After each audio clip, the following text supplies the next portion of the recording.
तस्लीम रहमानी साहब, ये मौका, आपका नजरिया, आपकी टिप्पणी।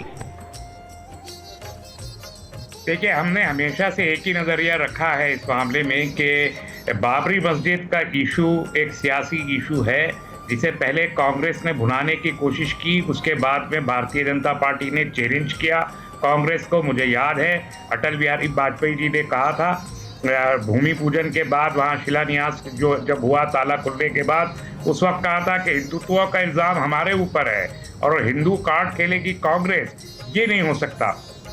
उसके बाद 1989 का जो रेजोल्यूशन आया वो सबके सामने, तब से अब तक उस उनके मैनिफेस्टो में रहा। और आज जो कुछ हो रहा है, आज आप देखिए जहां बीजेपी इसको एक पॉलिटिकल इवेंट बना रही है, वहीं दूसरी तरफ कांग्रेस भी उसको एनकैश करने की कोशिश कर रही है।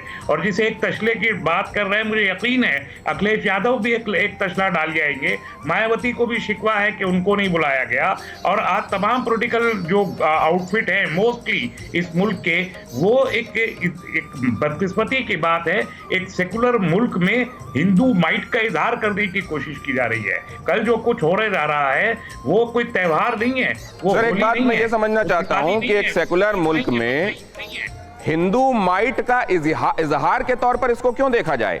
एक सेकुलर मुल्क में लंबे संघर्ष के बाद, सर्वोच्च अदालत के फैसले के बाद कोई काम किया जा रहा है, ऐसे क्यों ना देखा जाए? सर जी, मैं अर्ज करता हूं, आपने बिल्कुल सही सवाल किया है।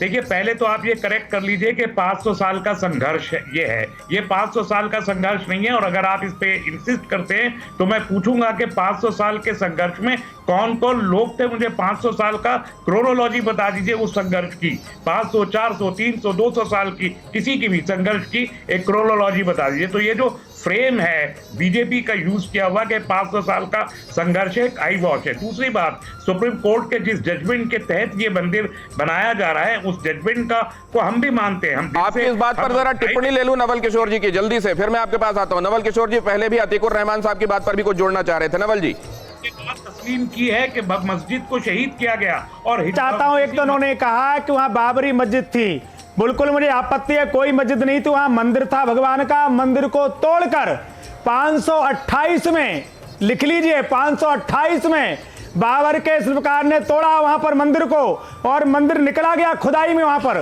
कोर्ट ने निर्णय किया है। राजनीति आप कर रहे हैं साहब। हमने तो कहा था कोई भी राजनीतिक व्यक्ति, सामाजिक व्यक्ति, किसी पूजा पद्धति का व्यक्ति जो भी भगवान राम के मंदिर के निर्माण में सहयोग करेगा हमारा होगा। हमने सबको कहा, हमने केवल बीजेपी को नहीं कहा। तब तो आप लोग परेशान थे कि कहीं दूसरों के वोट में बढ़ जाए। नजरिए और ये नजरिए अब इसके बाद क्या अपनी अपनी जगह पर रहेंगे और पुरानी तमाम चीजों को भूलकर एक नया इतिहास रचा जाएगा, या जो आगे होगा उसमें ये पुरानी चीजें सब साथ में चलेंगी?